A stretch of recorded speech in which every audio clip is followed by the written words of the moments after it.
So yun mga ka-best friend, welcome back na naman dito sa ating YouTube channel. At sa video ito ay pupunta tayo dun sa ating kapatiran, no? Mayroon tayong i-testing doon na Bajaj RE na kulay blue, no? So trike yun ng aming kuhin o yung aming pare doon sa aming simbahan.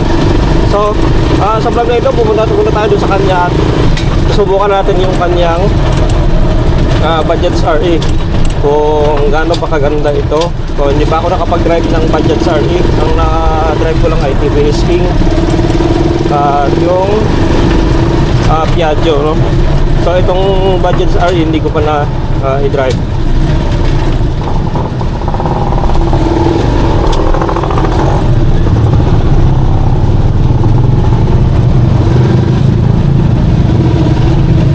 So mamaya malalaman natin kung gaano kaganda tong Bajaj pagdating sa driving, kasi maraming kumukuha ng Bajaj RE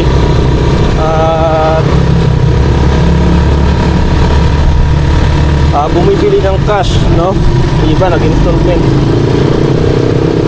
So maganda yung feedback nila dun sa vlog natin na Bajaj RE.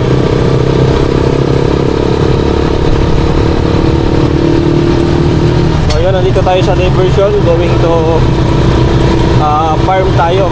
Pupunta tayo ng farm at masusubukan na natin itong malupitan na 3-wheel o trike ng Bajaj, no? So 200cc lang yan siya at yung kanyang mga switches walang pinagkaiba doon sa luma, nandun din sa kanyang handlebar, no?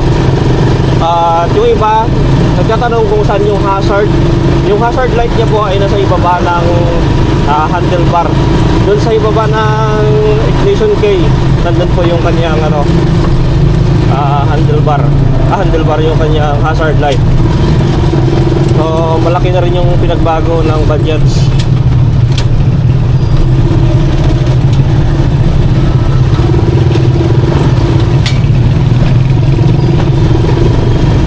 So kagandahan rin sa Bajaj yung kanyang kuan, wala na siyang post-start button, no? Parang kotse na rin siya yung kanyang ignition key. Yung susi, pagsalpak mo, pitin mo lang pa kanan, yun na siya ang kanyang pinaka-starter niya. Parang kotse na rin, parang 4 wheels yung starting niya. So hindi na siya post-start. So ang ganda, kasi rin yun, advantage yun. Yung feeling mo na nakakotse ka na kasi may wiper yung Bajaj, no? At maluwag sa gitna, kasi yung kasi yung 4 na tao. Medium size lang na tao kasi doon sa gitna. Pero pag malaki talaga, hanggang 3 lang po. So grabe, ang ganda na ng Bajaj. Lalo na yung isa sa pinaka dinagdag niya yung kanyang pintuan, no? Yung pintuan na siya, mas safety sa mga bata. Kung may pasahero kang batang makukulit, yun, ilak mo lang yung kanyang pintuan. Hindi na po basta-basta mahulog yung mga anak niyo sa passenger side.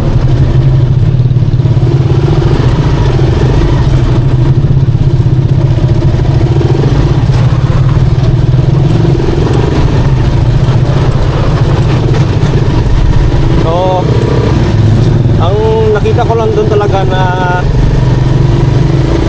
parang sa kanya yung disadvantage sa kanya yung kanyang tawag nito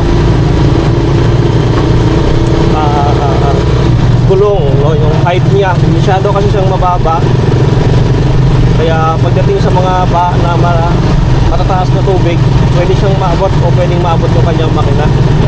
So yun yung disadvantage lang, pero okay na rin yun. Hindi naman talaga siya pang lusong sa baha, pang service lang po talaga siya, city ride, no? Passenger. So okay na rin, pang service lang talaga. So unlike sa chariot na pwede natin kargahan ng mabibigat.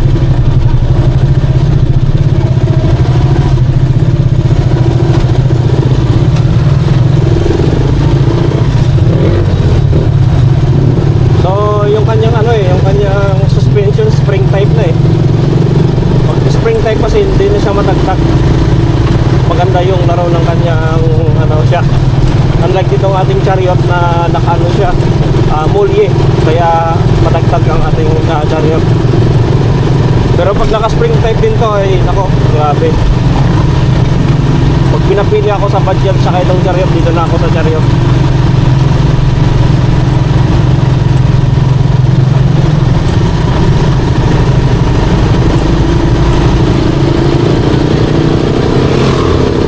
So yun guys, nandito tayo sa diversion road, going to ano na tayo, ano tawag dito, Rotonda.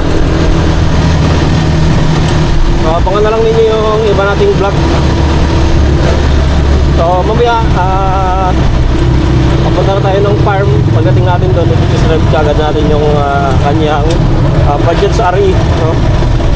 So isa rin yung sa mga gusto kong kunin dati, kaso lang medyo mataas lang kasi yung price niya. Kahit sa kanya kasi down payment niya ay 6,000 at ang kanyang monthly niya ay ano, 9,000. So siguro may rebates pa yun siya na 1,000 o 500 pag updated sa pagbayad. Pero okay na rin siya, at least maganda na yung budgets na tuloy o yung ngayon. May pintuan na kasi at may stereo na rin siya. Pwede ka na magpa-sound ng ano, music. Pwede ka mag-disco dun sa loob.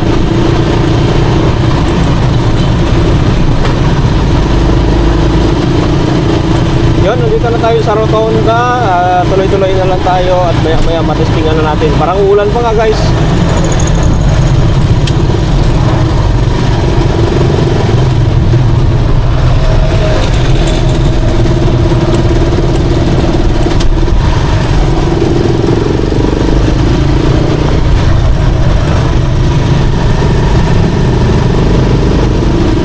Yun, hanggang dito na lang yung ating vlog. So patuloy muna natin guys. Thank you for watching guys.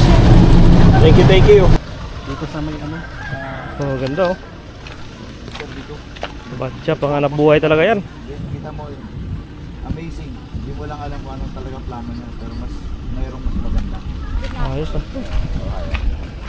Ayos pen. Sabi namin, ano kaya yung naisang dakilang ulit na?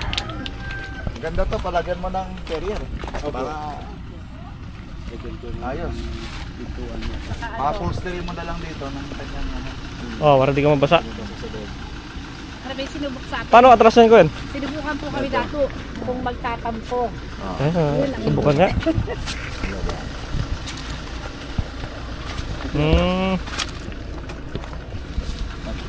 Yan yung atras niya. Ano na? Meron siyang ano, experience eh. Oy, galing oh, misteryo no. Tapos pwede ka mag-charge. Ang galing ah. Mas relax pa ang ano. Mas relax. Pwede ka mag-drive. Paano siya ano?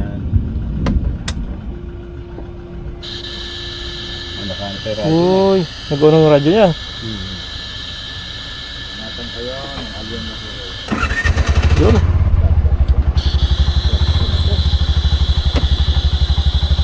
Mga pamaraan na yun. Mabigla ka ng surprise. Maganda pa nangyari. Yan pala yung stereo niya oh. Message sa signal. Huwag kang manghina. Kaya pag ano yung halimbawa yung USB, meron siyang yung mga kanta natin na pwede dito. So, meron siyang Kaya patestingin daw ko yun. sige. Kung maganda. Ganda. Makakuha din ito. Ay, sabihin mo, ano, meron siyang down payment na 1,700. Pero 11 na monthly. 11 monthly. Pero kung gusto mo mag-monthly ng 9,500, down ka ng ano, 6,700. Ay, mura na no? Oo. Pwede na. Ano, sa Sige. Ganito pala yung atras niya. Oo, yan. Ayos ko yun ah. Uy! Start lang. Balik mo sa neutral. Kasi hindi siya andar pagka hindi naka-neutral. Neutral na ba yan? Ganyan. Dito. Primera. Ayan, naka-neutral na siya. Ayun! Ayan pala. Ay! Tapos ito siya. Ayan, ito. Para po. Ano ba yan? Parang kotse. Ganun lang pala siya. Okay, alam ko na. Yung pa.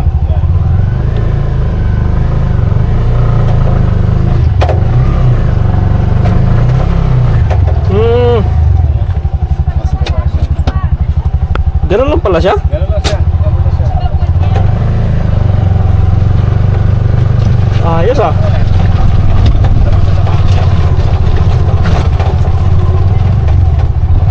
Well, ayun guys, naka-primera tayo. Oh, ang ganda pala nitong badya. Grabe, super feeling ng makina. Super ganda manakbo, hindi siya kimbang-kimbang oh.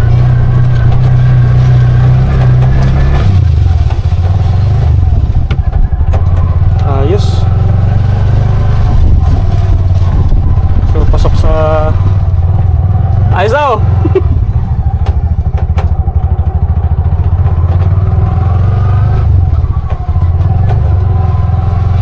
Ayos. Diyan na lang, katid ko dyan.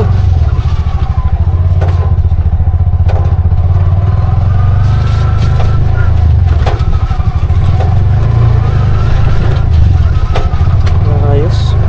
So yun, nasa baba pala yung reverse nya. Ganda. Maganda.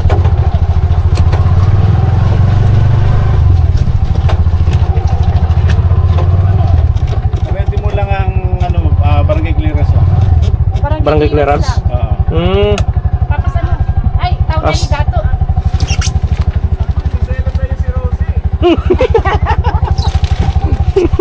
Ayos. Magaling mag-ano. Ganda ko yun. Mag-usap yung mga tao. Masubukan niya ko yun. Yan lang ang requirements. Pang barangay clearance, tapos valid ID mo. ID. ID. Tapos yung mga... Pati yung nagsi-CI mo ba? Eh, talaga yan Oo. ano pa nila. Nasirad ko ngayon yung nagsi-CI eh. Sige ko yun. Sabihin kita ko yun. Oh. Doon ka na, baba mo.